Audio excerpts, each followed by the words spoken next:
FDA says these nuts are now illegal drugs.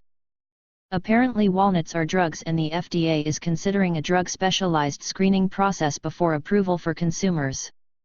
This is the case with Diamond Foods, a company introduced in 1912 by a group of walnut farmers from California. The FDA has a problem with Diamond Foods over their promotion of walnuts being healthy, which is something that hasn't been approved by the federal agency, and we wonder why this is. Especially when walnuts have positive effects on the health of our brain, blood, liver, kidneys and more. To emphasize this a little more, Diamond Foods mentioned to the public that walnuts are a prime source of omega-3 fatty acids, which is so.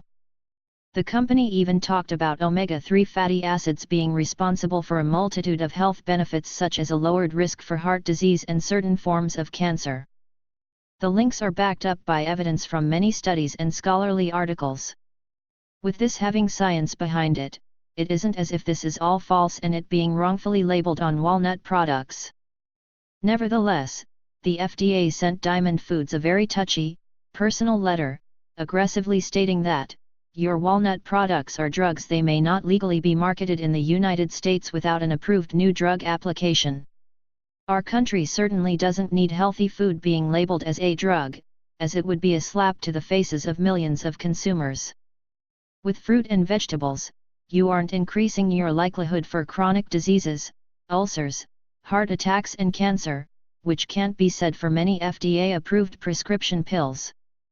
Even though Diamond Foods has evidence that supports the health benefits of eating walnuts, the FDA told them that their products were misbranded.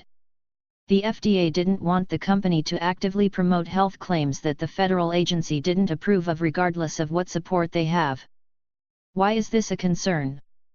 You'd be surprised at how often threats to consumer safety be approved by the agency. The FDA responded to Diamond Foods with a possible seizure if there was no compliance by the company. Below, the letter to Diamond Foods reads: We have determined that your walnut products are promoted for conditions that cause them to be drugs because these products are intended for use in the prevention, mitigation, and treatment of disease are offered for conditions that are not amenable to self-diagnosis and treatment by individuals who are not medical practitioners. Therefore, adequate directions for use cannot be written so that a layperson can use these drugs safely for their intended purposes. Imagine being at the store and picking up walnuts and reading directions for its use. Does that seem rational? No, it doesn't. Yet it is okay for opioids and alcohol to be on our streets. It seems the FDA wants to increase pressure and place petty demands on organic farmers to ensure the healthcare and pharmaceutical industry reap massive profits. Links in description.